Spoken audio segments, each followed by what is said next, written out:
Hello. Welcome to more 101 Things to Do in the Crafting of the Minds. It's your boy, and now we're making a bee sanctuary slash bee greenhouse. I don't know what you want to call it here, but it's all about the bees. It's all about the bees. I love the bees, obviously. I love the aesthetic that they have in Minecraft. I like how they behave, and I like bee. So in real life, I'm not a big bee fan. I like the bees in terms of them producing honey and just being cool in general. But their function is cool, but not how they present themselves, with the fact that they can sting you and it can kind of hurt sometimes. So yeah. But I do want to make a sanctuary for them in Minecraft because, well, they are very hard to come by, it seems like. I mean, you know, I ideally would have everything in a contained area that feels natural, but as you'll see by the end of this here, it takes a little bit while longer to assemble this and to make it look, it's still manufactured, you know, it's still kind of small, but with the amount of resources it takes to actually construct this, it takes quite a lot. So, unfortunately, it's just something that's going to have to stick for right now. And as you can see, I am doing everything totally legit in survival mode, including grabbing the glass by, you know, harvesting sand and whatnot here, which actually is kind of convenient, the fact that we're in an ice-themed biome, or at least a biome that has ice in it, that, you know, I can just harvest all this and it's no problem at all. So, I remember in playthroughs past, it was kind of a pain to find sand because we would be in like a grassy field or something like that. But luckily here, it works out just fine. Getting a bunch of, you know, shovels there, you know, some wooden shovels is all you really need just to get rid of the sand and do the whole thing there. So this whole area is going to go through probably a lot of modifications over time. There's going to be, you know, the main farm area with the wheat. There's going to be an area for beets. I'm trying to, like, get everything separated eventually. That way, everything has its own distinct section. It's not a situation where everything is all mixed in. And, like, what I want to do is make it so I could really just place down a water block and then harvest all of the wheat in an area and then come back to it, replant everything really quick, and then be on my way. Instead, right now, you have all the pumpkin there, you have the beets and the potatoes and the carrots, I think, at this point. I'm recording this actually way after the fact of me recording this episode, actually about 12 days, like 2 weeks later. So lots of things have happened in Minecraft in the video that you're watching right now, but you know, it's okay, you know, teleport back forwards all throughout time. It's okay. Future Brian obviously has a lot of amazing things to say. And while I'm doing all this here, you know, I'm not watching anything on the side. I'm just kind of zoned into Minecraft here. And I take a lot of opportunities, as I kind of did right there, to like look up stuff and make sure that I'm up to tabs on the newest stuff, the things that I can do. But yeah, so I'm glad that I got the bees, and I guess I had an idea to talk about like what got me into the bees and why they were so important. I think I've discussed it a little bit before, maybe in previous series, but in this series, I don't think I have. You know, I fell in love with honey, actually. Really the past, oh, there goes the bee. Really the past couple of years. So, in New England, the fall time is a very important time because it brings in a lot of people that are tourists up to the New England area because of all the foliage that happens. All the trees turn all sorts of different colors, and it's really beautiful. And places like Vermont, New Hampshire, Maine, that's where it really shines the most, where it's just like, you know, entire mountains worth of trees that all change color around the same time, but it's only for like a 2-week period. So the whole fall aesthetic has really taken over. So I noticed actually between me, so I record a ton of videos, obviously, but like I recorded a lot during Halloween, and then not as much in November, and then not as much in December. And I tried to figure out like, well, like why did it feel like October lasted for like a million years and November and December are done like that, you know? So I think that's because I did so much in October to celebrate the fall time, Halloween, and did a lot of fall-related things. So right now in New England, it's actually past Christmas time. It's actually already done. So that shows you how far ahead I kind of get with a lot of the videos here. So not that I'm going to spoil anything about the series going forward or anything like that. I'm still keeping you right where you are. But it doesn't necessarily feel like Christmas. It doesn't feel like the holiday season, you know? Usually when there is a good amount of snow on the ground, when there's really just the air of Christmas, it hits a little bit better. And I think the fall, the month of October specifically, end of September, really hit hard. Like it was clearly fall time. We went from it being super hot in the summertime to fall, and I was totally immersed, you know? But with, you know, November, it wasn't as cold. It wasn't as cold in December, so like it didn't register right for me. And it helped that I had so many videos that I was recording themed around Halloween. So part of what helps with the whole theming of Halloween and fall time and whatnot is the foliage is doing fall-related activities. So one of those things that I think I mentioned before is going to, I don't know why I decided to do that. Oh, because it doesn't connect with the fence post. That's why. Duh.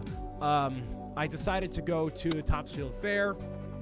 In previous years, I've gone apple picking. I've done a lot of fall-related things, which I really, really like doing. So there's like more activities I feel like to do with fall over the course of like a couple of weeks instead of it all leading up to Christmas and then it's done. So I feel like I just got a lot more into Halloween this year, which I'm really glad about. I definitely feel like I got like my fill of like spooky stuff between all the videos I recorded and just the aesthetic in general. So part of that is going, like I said, to the Topsfield Fair. And, you know, they have like a whole bee area in there where you can buy like giant jars of honey from all these, you know, perfectly natural means. They're not manufactured. It's literally right out of a beehive. And when I started drinking tea, more so than soda and getting off of that stuff really, tea is really good. And it helps, you know, calm me down at night. And adding a little bit of honey in there is just a little bit of sweetness. And it's not too overwhelmingly sweet. It's actually very good. I've had people tell me that they don't like honey. And I'm like, what is wrong with you?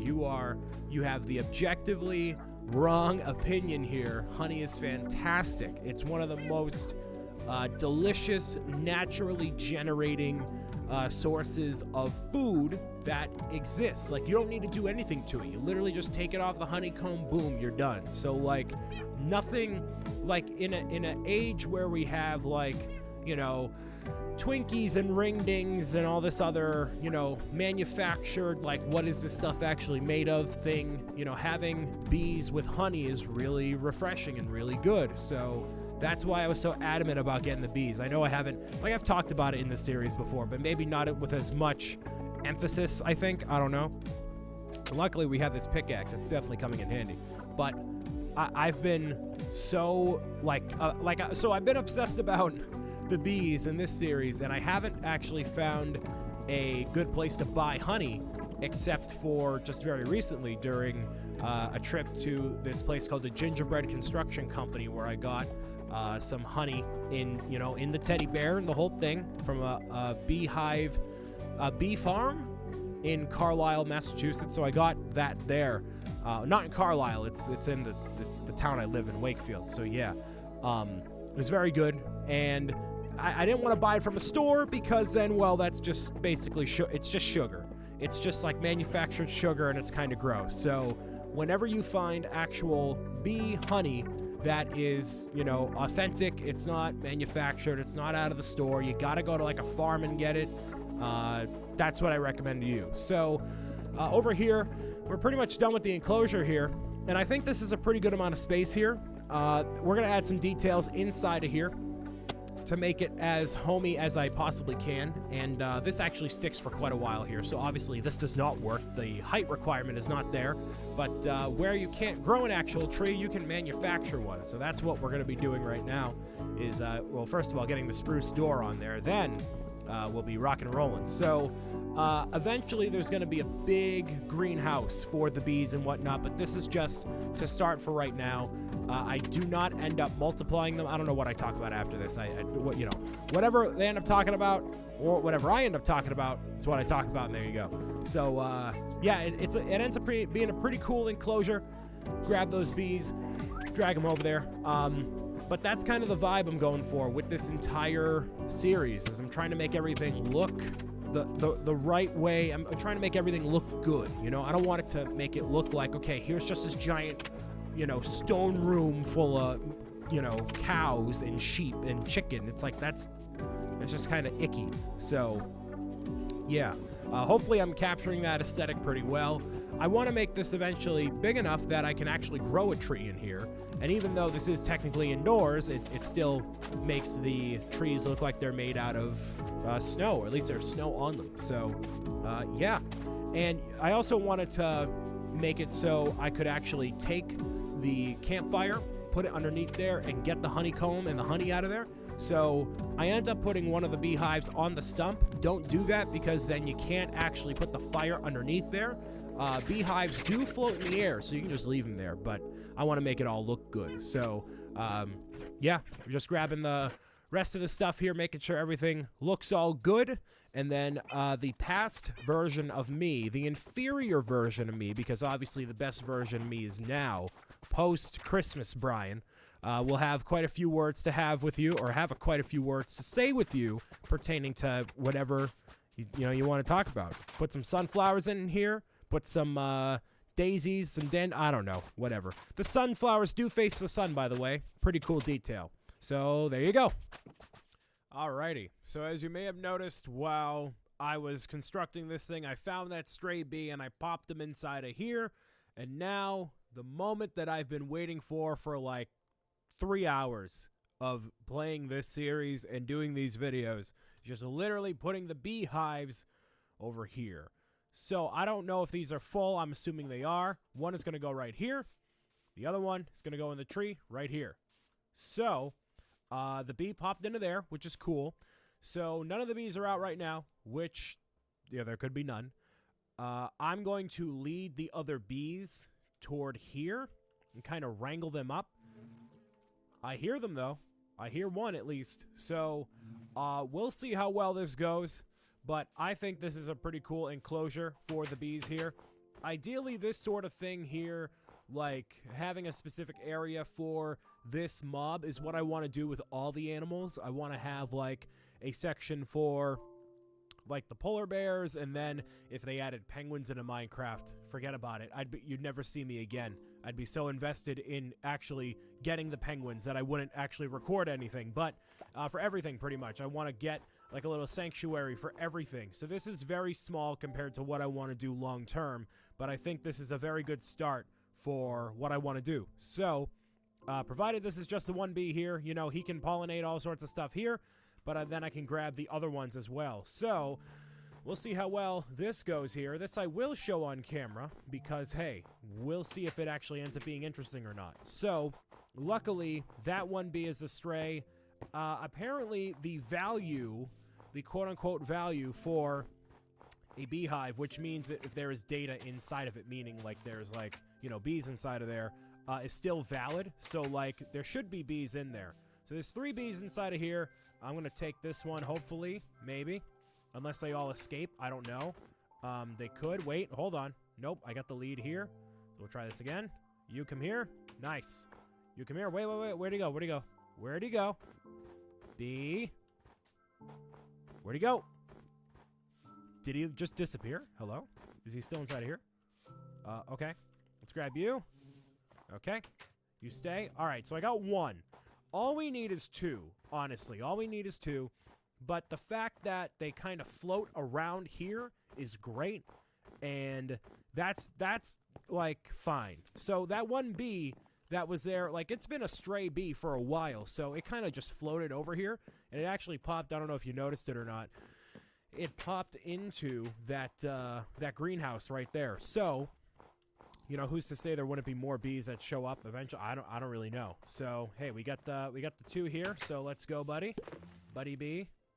Okay, and there we go. There's 2 bees right there. Bada bang. So you can hop into the hive just like that. Beautiful. So we can get the others as well if we can find them. I need to hatch these eggs. We don't have multiple chicken. There we go. Speak of the devil, there's 3 chickens there. The rabbits are still in here. There's 3 pigs inside of here now. I think I bred 2 of them together, so that's cool. And the lead's obviously helpful for getting multiple of other animals as well.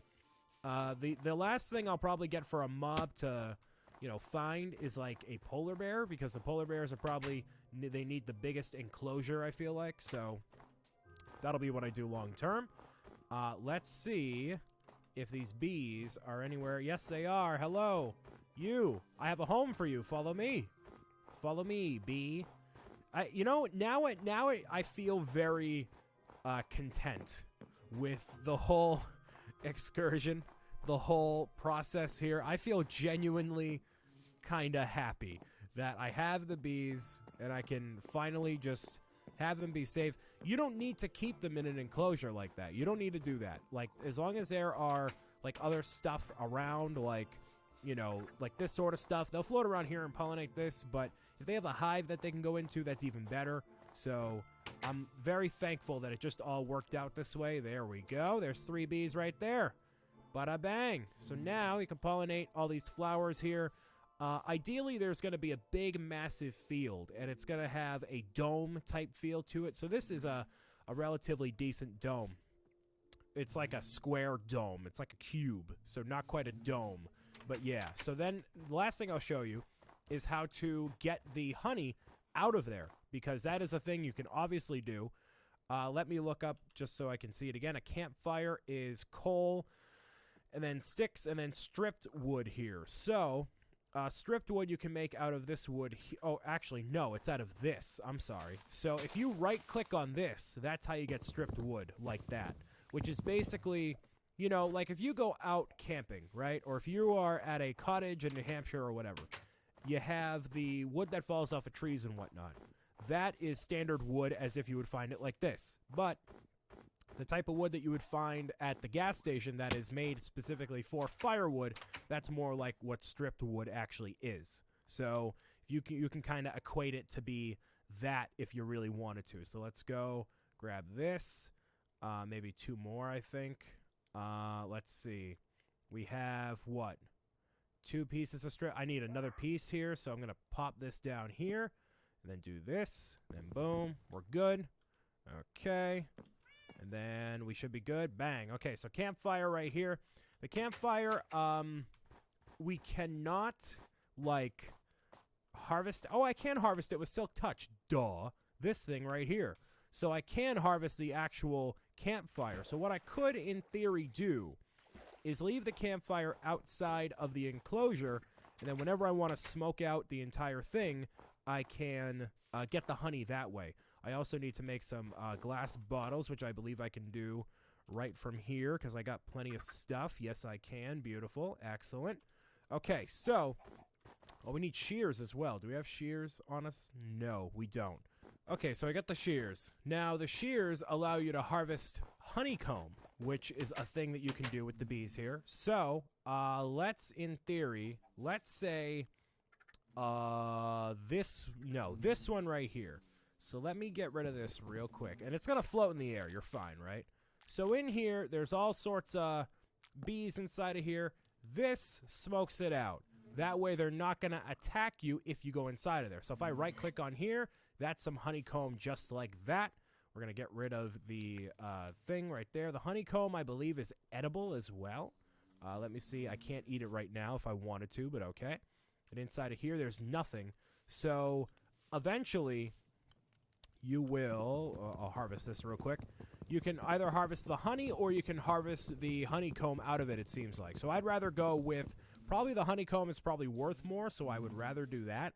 But I definitely do not want to tick off these bees, because if I tick off the bees, then, yeah, they will die. And I definitely don't want that to happen. That's for sure.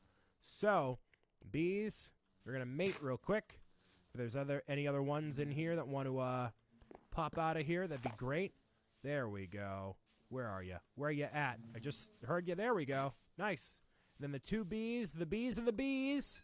And then bada bang, there's another bee. Cool. You can feed it to the bee there to get them to be a little bit bigger, a little bit stronger there.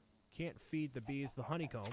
But yeah, I think this is a very nice enclosure. I think this is very, very cool. It's very nice, very quaint, very whatever. I'm very proud of this, and I'm glad that it's just done. We can focus on other things. I want to build stuff. We've done a lot of exploring. We've done a lot of stuff. So now I just want to build, and I think this is a very nice little area here. So I want to thank you guys and girls for listening, watching, tuning in, and meowing it out with me as always. My name has been Brian Saviano, a.k.a. the Bee Master O'Brien. This is not centered. I want to thank you for tuning in, and I'll have you here for more Minecraft very soon. Yes, you will. You want to eat the honeycomb? Nope. Okay, cool. We'll see how much the honeycomb heals up hunger, if anything, in the next episode. Peace out. Bye.